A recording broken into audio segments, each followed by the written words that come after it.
Welcome back. My name is Sam Hassel, and in today's episode, we are going to be reviewing a case study as promised. So, this was submitted by a listener. We've gotten a whole bunch of these submitted to the podcast. So, we're going to start going through in some of the upcoming episodes, starting with this student. So, we'll get right into it. The student attends a private day school and is a sophomore, so class of 2028.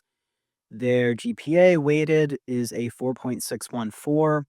So this is all through the information that either students or parents have sort of sent to us. One thing to note, I've mentioned this on earlier podcasts, is a weighted GPA doesn't, or GPA in general does not tell you very much. And so admissions officers are always going to look at the actual transcripts to see the actual distribution of grades, particularly when we're talking about top colleges, as I've mentioned. We're looking only for A's on the transcripts primarily and in the hardest classes, but those are to be two separate constructs, right? Either the hardest or near hardest course rigor. If you are in jeopardy of not getting an A in a certain class, then it may behoove you to possibly lighten your course rigor. But the principle is always going to be taking the hardest amount of course rigor while still maintaining all A's in your courses if you are trying to be highly competitive for top colleges. So the student has a 4.614 GPA. That's not going to be as important as the actual course rigor, the courses themselves, and the actual grades. In terms of honors, they put here that they're some sort of heads list, semester 1 and 2, ninth grade. That's what we refer to as an epiphenomenal award. It's something that doesn't convey any new information. I could just look at your transcript and sort of see what your grades are. SAT score 1550. So again, the student is in 10th grade. I believe they took the SAT in the summer going into 10th grade, so that's certainly notable. PSAT score 1480 out of 1520. They put here national merit semifinalist, but you cannot be a national merit semifinalist if you're in 10th grade. And the PSAT, that if it's taken earlier than 11th grade, is not the national merit qualifying scholarship test, right? No PSAT score earlier than 11th grade can qualify you to be a national merit semifinalist. We went through this in one of our earlier episodes on the PSAT and national merits. So the student is incorrect. The 1480 does not qualify them for national merit because they're not in 11th grade yet, taking the PSAT/national merit qualifying test. Again, SAT 1550 in 10th grade or 9th going to 10th grade. We have seen this on earlier episodes. Some colleges explicitly state that they do not want you taking the SAT, or it's not ideal to be taking it earlier in high school. So you do have to sort of heed that a little bit. It's not going to, work significantly against the student, but I think some people are sort of really standing out by taking the SAT earlier on in high school, and that's not really the case. And in some cases, it may actually work against college's guidance. The student does have a 1550 in terms of their SAT, so that's certainly great. It's noteworthy that it is earlier in high school, but again, they cannot actually qualify for national merits, and it is running a little bit against the current of what some top colleges want you to do when it comes to taking the SAT and not taking it so prematurely in high school. That being said, sometimes an early SAT score can help you with getting into certain programs. For coursework here, so they're putting their current and completed coursework here. So AP Calculus AB with an A minus, AP Calculus BC with an A plus, AP Physics C with an A, Physics 1 Honors Advanced A plus, Chemistry 1 Honors Advanced A plus, AP Computer Science Principles A+, Latin 1 and 2 Honors Advanced A+, Global Perspectives Honors A+, English 9 and 10 Honors Advanced A+, and AP World History A+. So pretty much all A's across the board. That's what we want to see for top colleges. They're taking a very rigorous and advanced schedule. I will say there's sort of two camps here, right? There's some people who may be surprised, who have students that are taking a little bit more of a standard, math progression. They're maybe getting to Calculus AB or Calc 1 by senior year, or maybe Calc BC. I'm not going to say that this is common, but it's not extremely uncommon for the top colleges. I mean, we see this type of profile all the time. There is a non-trivial number of students across the country, if not the world, who are very accelerated in terms of their math and their STEM progression. So they may be taking Calc BC, Calc 2 by 10th grade. In some cases, it's even more accelerated than that. There, again, is a non-trivial number of these students who are very advanced, particularly in STEM subjects. You tend not to see this as much when it comes to other subjects like languages, history, etc. Obviously, it's far more anomalous, but when it comes to STEM, math is also just something that it's sort of a universal language, more or less, in terms of a discipline. We don't really have any, biology prodigies when they're 8 years old, but you do in math and in some of the sciences. It does tend to lean a little bit more when talking about like very advanced or more rigorous course progressions more towards STEM than it does to other disciplines. It's not extremely uncommon, and there are students who progress through the STEM curriculum much faster than is the standard case. And so the student, again, is already AP Physics C, Calc BC, and they're in 10th grade.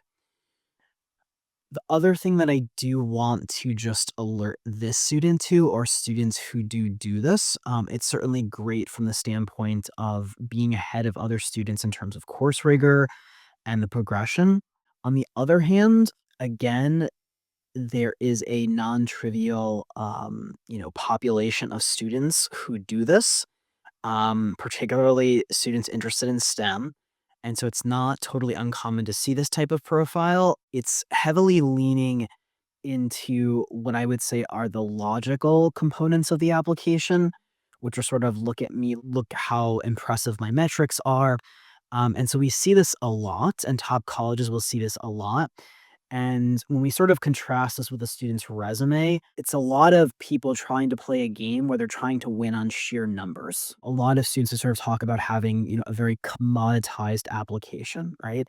And if we think about commodities, what are commodities? They're things that are sort of, they're not very special, they're not proprietary, they're not differentiated. They're very common goods, right? Like, oil, milk, foodstuffs, wheat, etc. Right?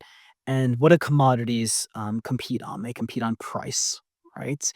And so when students, they basically have all the common elements or sort of the commodity elements in terms of their profile, but what they're trying to do is basically they're trying to compete not on price, but they're trying to compete basically on metrics, right? They're trying to be the absolute best, right? So it's I'm going to take, I'm going to have the highest SAT score. And then not only am I going to have the highest SAT score, I'm going to take it earlier than other people, right? And then I'm going to take all of these, these 14 APs, but then, okay, well, then what could I do even further?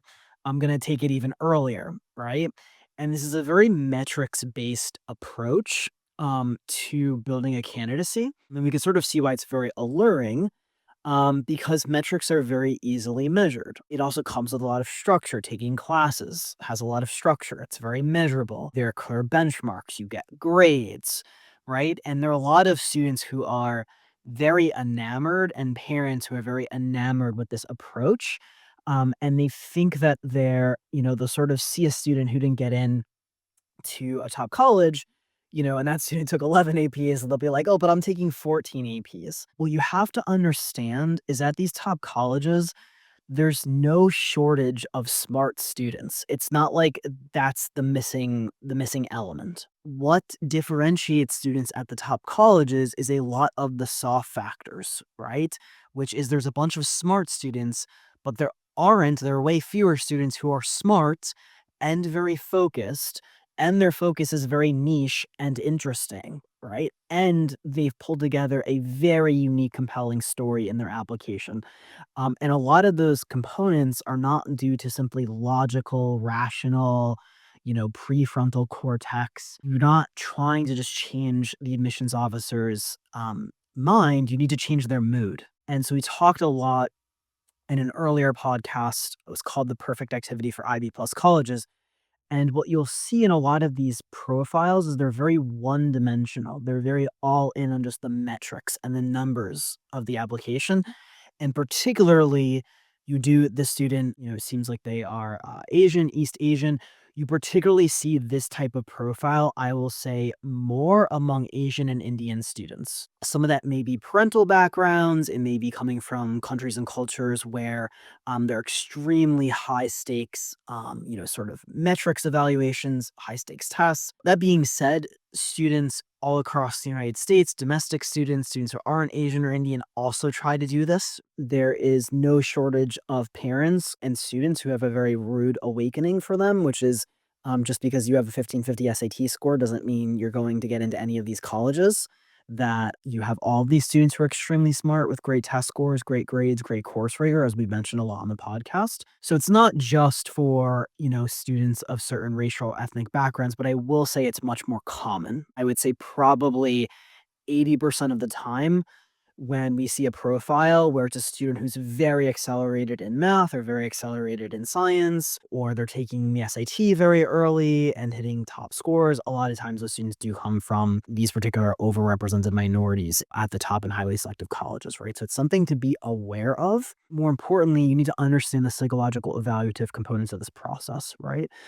Which is it's not just about logic in that perfect activity for Ivy Plus colleges episode that I went through, I went through 6 different factors that make for a great activity, but also make for a great candidacy, right? And so we talked about depth, but also breadth. We talked about talent, but also uniqueness. We talked about logic, but also emotion. And what I said in that episode is a lot of people over-index on the measurables and the stats, right? They over-index on the depth, and they over-index on the logic, and they over-index on the talent, right? And they try to play the talent game, right? I'm gonna try to be the most talented kid in the world. I'm gonna try to win all the competitions. I'm gonna try to be the best in robotics. A lot of times it's not a winning game, and it also misses a critical part of the evaluation process, which is the emotional part, the compelling part, the very interesting story part. It's not that these things are bad in and of themselves, but when they come to the exclusion of other factors and people put too much of their chips and too much of their time into simply, just these outlandish metrics profiles, you're missing a very significant part of what gets students into the top and highly selective colleges, right? And there are thresholds and there are diminishing returns, right? Once you get to a certain number of APs, you have a diminishing return. As we'll see in this profile, we'll get into the students' activities. The main constraint on their candidacy, they're very over optimized on metrics, but very under optimized on activities. Now, there are other people who need to hear a different lesson, right? Which is there are a bunch of these students and they do have better metrics than you, right? And we'll sort of, as we go through different case studies in the coming weeks, we'll see students where they have different constraints on their candidacy and they have different deficiencies. And so there are students who have really, compelling interests and amazing resumes, but they also have grades that are not A's on their transcript, and that may be the constraint that makes them not competitive for the top colleges. It's not an either or, as I often say in the podcast. A lot of people are sort of trying to hold out hope that their great resume is going to compensate for some of their lower grades, or maybe a student like this is hoping that their 1550 going into 10th grade is going to compensate for a top 50-ish resume. If you want to think in terms of or, that's fine. You're just going to lose to a person who has end, right? They have all of the traits, right? And that's what makes actually truly outstanding candidacies is they stack skills, right? It's not an either or. It's not a scarcity mindset. It's an abundance mindset of, yeah, I have all the great grades and I have the test scores and I have the course rigor. I have all the metrics. I have all the logical components, but I also have the emotional components. I have the story. I have the uniqueness. I have the really interesting hook and the really compelling focus as well. Understand as we go through different cases, there are different constraints. In this student's case, they're very over optimized. And what you have to understand is if there's one part of your candidacy, you could think about this, as sort of like the human body or lifting weights or something, right? If there's a very weak link in the chain, you could have, maybe the strongest chest in the world, but if you're doing bench press, if you don't have super strong triceps, you can't lock up the movement potentially, right? And so you need to sort of understand that you then going to work more on your chest is not solving the issue in your candidacy, right? And you end up with these students where they have these, again, over optimized candidacies, but that thing's not going to matter. It's not going to matter potentially that you have an enormous number of APs or you ran through the curriculum a lot faster. If you have this major weak link in your candidacy, it potentially will be all for naught, right? And so you have to understand that. And again, the flip side is you may have a top 10 resume or even a top 5 resume, but if you have foundational issues in terms of your metrics, your test scores, you're at a 1490. That's not going to cut it for top colleges, particularly top 5 or top 10 or most of the top colleges. If you have some B's on your transcript, even B pluses, if you don't quite have the, extreme course rigor, et cetera, that will be the constraint on your exceptional resume. It works in both directions.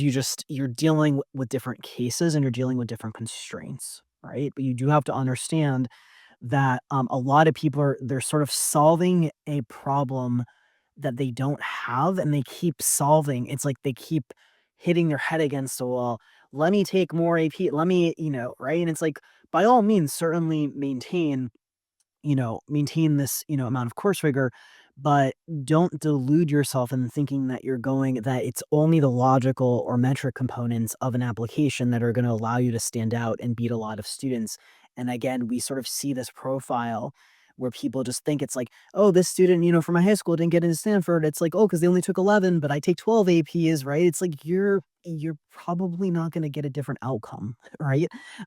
Because that probably wasn't the issue with the kid who did get into Stanford with 11 APs, right? You're looking at the wrong thing. So understand that. Now, the students' leadership and activities here.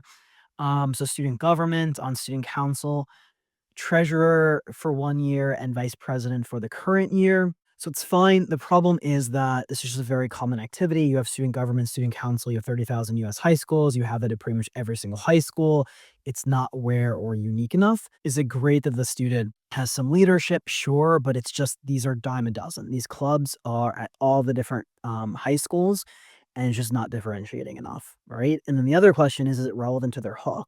And it's really not even clear what their hook is from a lot of this because these are simply very common activities with no clear through line or angle. So the student then has community engagement, which I'll sort of say is like community service. So volunteer income tax assistance for a community and neighborhood development center, assisted low income families with federal and state returns during the 2023-2024 tax season. So again, is this relevant to anything? A lot of their other activities don't have anything to do with this. Like it's not like they're building an accounting hook, or an applied math hook, or anything that's relevant to. I didn't see anything else with working with low income families. One thing that a lot of people have to understand is they think about this in the wrong way. It's not about the coherence with some future major. It is how many activities you have under a certain category, right? That's really what creates a narrative is how many activities do you have in your resume that are related to each other, right? Because that's what makes very solid, compelling evidence and a very solid and compelling hook or focus or passion or story for these top colleges. If we basically see as many activities as there are categories or as many categories as there are activities, that is the definition of a well-rounded, very broad student. There's nothing that unites these things. Now, what is good about this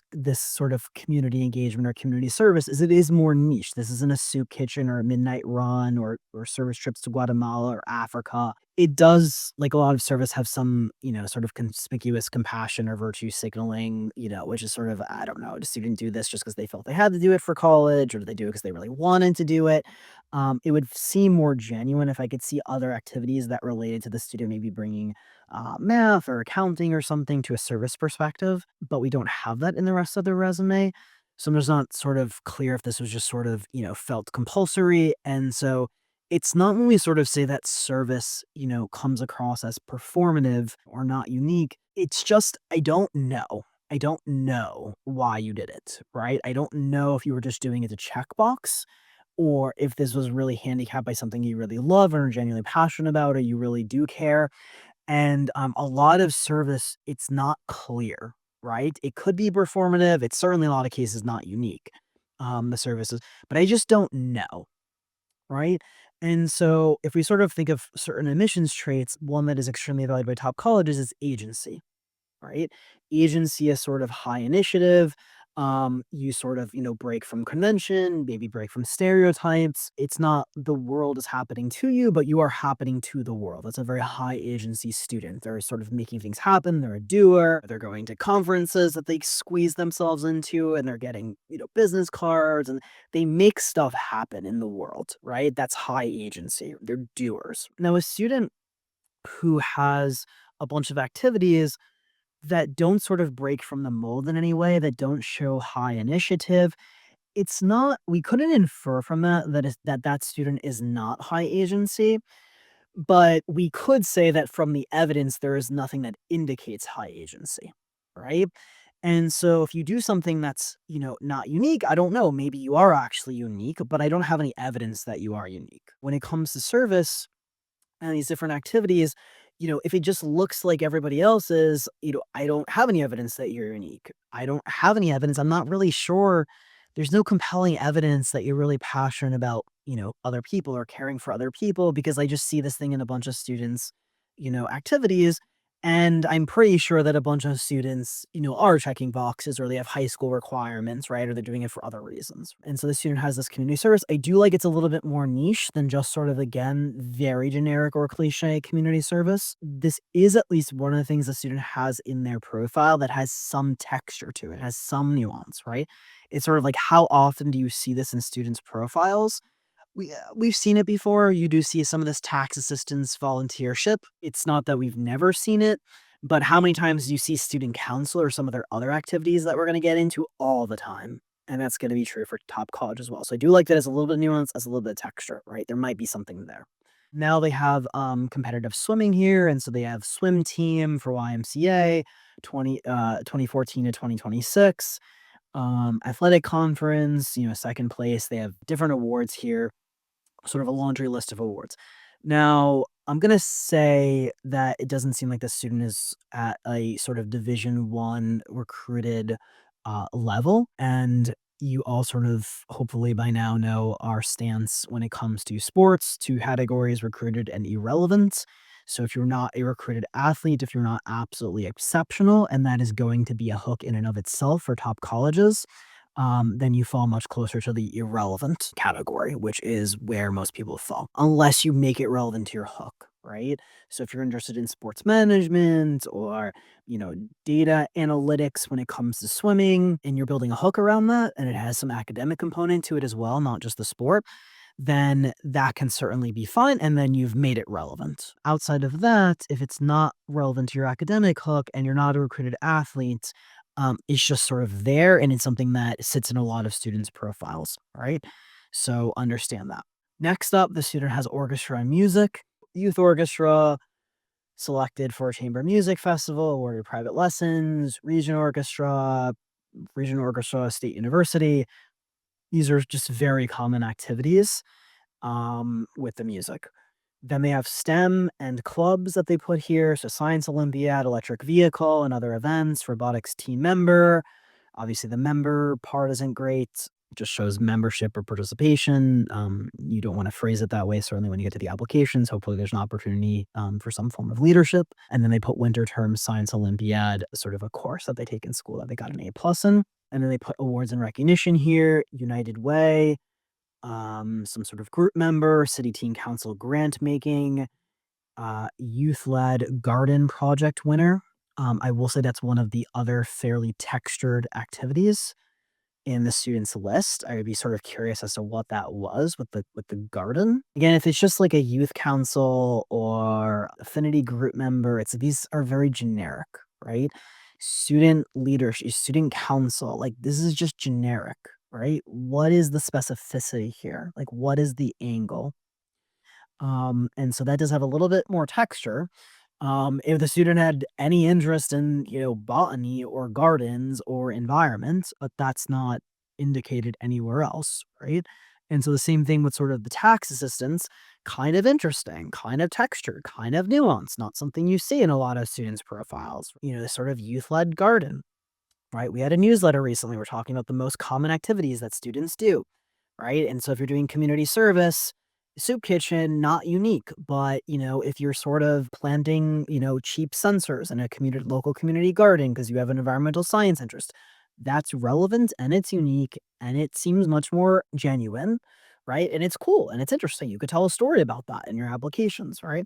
And so the only real two texture things that I'm seeing so far are really this sort of garden project and this tax assistance, right? Everything else, and so the last sort of award here they have is multiple regional and state orchestra distinctions, which they sort of already indicated earlier. Everything else in the student's resume is highly generic and highly common. And this is, as we sort of will go through in upcoming episodes, there are different archetypes of students, and you see the same patterns over and over and over again. So, this sort of archetype of the student is very high metrics and then just very well rounded activities, right? The resume, there's no clear hook. The resume just looks like a lot of very conventional activities. And so, in our last episode before this one, we went through the 6 most cliche activities in elite admissions and really admissions in general, right? And what were they? Sports, instrument or music or orchestra. They were community service. They were summer programs. They were STEM clubs or business clubs, right? And the student has 4 out of the 6, right? They have the sport with the swimming, but it's not doesn't seem to be recruited or absolutely exceptional. They have the music, also not to an absolutely exceptional level. You see this a lot of students. They have some regional, some state thing. If it's New York, it's NISMA. It's like you just keep seeing the same thing over and over again. It just gets glossed over. They have the STEM clubs, right? They have the science Olympiad and the robotics. And it's just you see the same profile over and over and over and over and over and over and over again. And it's just not differentiating. There's no clear through line. There's nothing that makes sense of or unifies any of these activities. They're all very common activities that many students have in their profiles. The students not doing themselves, sort of any favors, and you sort of have to be aware of the stereotypes of admissions and at, society at large.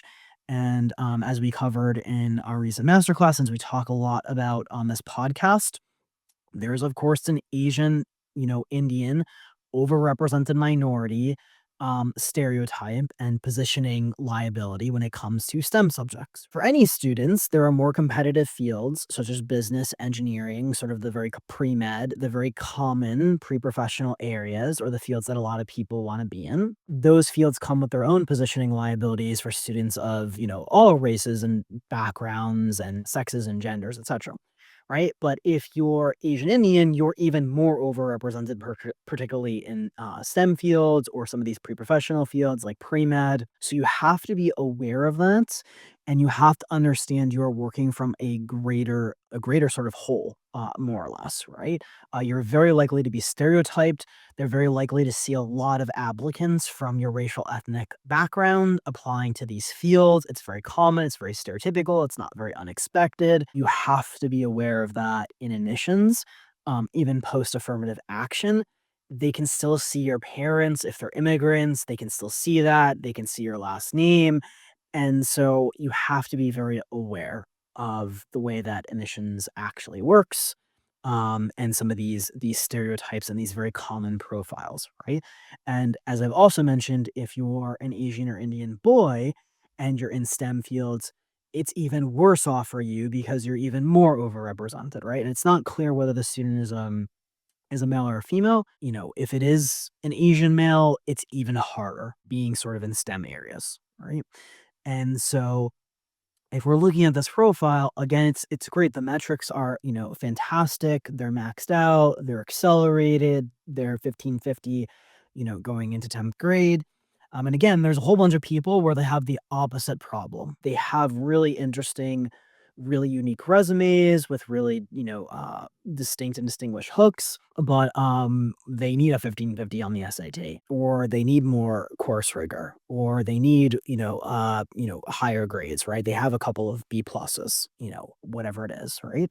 So it's just understanding there are different liabilities and different candidacies, right? And the students who are going to get into top colleges and have the highest probability of success, they don't have any extreme deficiencies in their profile. The student clearly has, top 10 level metrics, but their resume, I sort of even pause to call it a top 50 resume. Like, it would be fine with their metrics for getting into a top 50 college. Every student has a resume that's very similar or as good, like many, many students, right? Even students who are applying top 75, top 100. There are many students who, want to go to top 50 school who have even better resumes by a large margin than the student's resume. Things that need to be improved. Again, these are all well-rounded, very common activities. They're all very cliche activities. Need to find a through line, need more texture, need things that are more interesting and more niche. right? I mentioned a couple of them that are more niche. If the student's interested in science, again, we wrote a newsletter on this, specifically in the context of very common, well-rounded activities, right? And one example was the student who just does science Olympiad and they just do robotics, just like this student, versus the student who does a research project on some extremely niche topic, right? That shows high agency, high initiative, it's niche, it's interesting, it's cool. I would direct this students and or their parents and many others who have a resume like this. We've covered this ad nauseum on the podcast, right? So, how to build an emissions hook episode. We talked about building a niche, interdisciplinary. This is not, there's nothing interdisciplinary about this because there's no nexus. There's nothing that sort of says, hey, I'm interested in, music and robotics and, I meet a singing robot, right? There's nothing. It just seems like a bunch of disparate categories. It just seems like pure breadth and pure well-roundedness with no clear through line. Nothing that makes sense out of this. In the newsletter, it's sort of, we talked about how if you're going to be science kid or STEM kid, you have to niche down. You can't do science, just be science Olympiad or robotics, right? If you want to play that game, you're gonna need to be the absolute best at it. And if you're in anything that's a a team sport, like robotics is a lot of team, it's very hard to sort of assign individual incremental merits or accomplishment as well, right? It's not like it's not like math Olympiads, right? Or math exams. There are other liabilities there as well, but you need to identify niches, right? If you're going to be interdisciplinary, you can use multiple skill sets, but they all need to be applied to some singular focus. We cover this in the How to Build an Emissions Hook episode. We cover this in the 10 ways to build an emissions hook. What did we say? If you're going to be in these clubs, that's fine, but it better be a niche club. You better found a very unique club. You better have very unique contributions. You better start the tax club at your school, right? Because there are no I've never seen a kid who, has started a tax club at their school. So that was one of the more texture, niche, nuance, activities. Now, to this student, a lot of times, to many of these students, they're like, that was by accident. They're selling you on all these things that from a getting into a top college perspective are utterly, entirely useless and cliche, right? And they're putting all this time into this instrument and this, robotic, whatever. And it's like, these are not your winning tickets, right? And then they do something almost just by accident or fortuitously, and you're like, do more of that.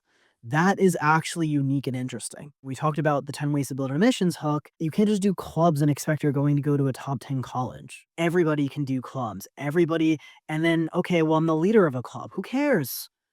Everybody's the leader of a club who applies to top colleges, right? And so you have to understand what makes you different. Why are you so special that you're going to go and compete with all these kids who have all these accolades? They can do they have all the leadership, all the clubs, they have all the metrics. What makes you special? If you're going to do clubs, if you're going to do STEM stuff, it has to be niche. It has to be differentiated. It can't just be science Olympiad. It can't just be robotics unless you're best in the country or best in the world. If that's the case, then you maybe hit the scarcity threshold in a different way, which is you hit it via talent, as I mentioned in the Perfect Activity for Ivy Plus colleges episode. But the best students, it's not again an either or. They have talent components which show giftedness or talent or ability, which may be metrics. It may be, winning competitions, but they also, on top of that, are interesting and weird and unique, and they have weird passions that make them different, right? Again, think the youth-led garden thing for the, environmental activist, right? Or again, the tax club, for this, very niche avatar, right? Of low-income families, in a specific community, etc., right?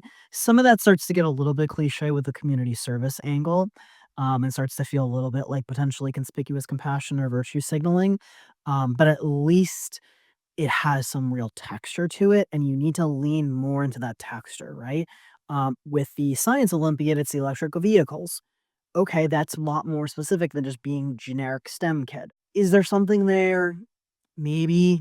It's still pretty commoditized, the electric vehicles, but you have to look for more of this texture and more of this nuance and then lean into it more, right? And so those 6 components that I mentioned, the perfect activity for Ivy Plus Colleges episode, I would strongly encourage the student and or their parents to go listen to that episode or re-listen to that episode, or just listeners at large, because those 6 components are what make not only exceptional activities, but they make exceptional candidacies. And again, they are depth and breadth. So having some, maybe you're very deep into the robotics vertical or you're doing something with AI. But then we mentioned in that episode the student who does AI, with museums or with paintings, it has some breadth to it. It has a unique application. It has a niche application, right? It's interdisciplinary, it's textured. And then we talked about logic and emotion. Metrics are great for logic, right? Okay, great. The student wants to do something in STEM. They're in robotics. Great, very logical. But it's also logical to many other students who also have the same exact thing in their list. You're not going to logic your way into an acceptance letter. It's not changing their mind, it's changing their mood, right? It's the emotional component. So it's not just logic, it's emotion. It's not just talent, right? Let me show you these awards, and I don't even see any really impressive awards in STEM anyway. But even if you do have impressive awards in STEM, great, that's the talent. That's scarcity by virtue of ability. But there's also scarcity by virtue of being very niche, having very weird interests, having very weird hobbies, right? A student that we had who was doing shipwreck diving, who was interested in history.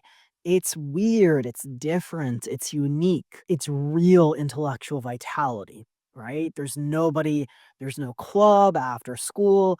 There aren't other students doing this. It's a very vivid scene that you can write essays about. It will move the audience, right? And so the other problem with very logical or metrics based or over indexed candidacies is they don't create great stories or great applications, right? Because they rely too much on logic. They're not moving, right? And so when you're thinking about the scenes of your application, what will move this person? What will move them? Could you imagine, watching a movie, there was a movie, I forgot what it's called, about Alan Turing, right? During World War II. Can you imagine just watching a movie and they rattled off, Alan Turing's list of accomplishments, and what they accomplished and all just the technical aspects of it, and they sort of just, somebody sort of read it off on a list or they just played it on the screen. Would that be a great movie? Probably not, right? What do movies have? What do they do in the movie? They tell a very interesting story, right? There's tension, there's texture, there's nuance, right? There's idiosyncrasies of the characters. There's an obstacle in the way of the main character. The main character has to overcome it. Again, we went through it a lot in that episode that I mentioned, but those 6 components are huge for creating exceptional candidacies because they're not either or, they're both and. It's having talent, but also having uniqueness. It's having logic, but also having emotion. And when you have logic and you have emotion, you don't force an admissions officer. We all know when our head and our heart are divided, it's a feeling of dissonance. But when your head and heart are aligned, right, you can sort of say, oh, this student has, look at this student. They have maxed out, course rigor, but they also have this really, neat, cool story around this niche interest that they, discovered. It doesn't force them into this dissonance. It's like, great, the student has, everything. I can root for them from emotional perspective, but I can also logically back it as well with measurable, impact or measurable stats or metrics or grades or test scores or, first place finishes, etc. Right. So what I would encourage the student to do, and everybody who has a profile like this, the student needs very significant help on their resume. It is way, way, way lagging behind, and the major constraint on their candidacy, lagging far behind their metrics, and they need to really identify what those niche focuses are going to be, and then start to build in some of those directions. And again, we've talked ad nauseum in many of these episodes with examples of students who sort of built in some of these directions in our masterclass. So that's what I would encourage the student to do. That is it for this episode. Hopefully this was helpful to the students and to everyone following along, and we'll talk soon in the next episode. Bye-bye.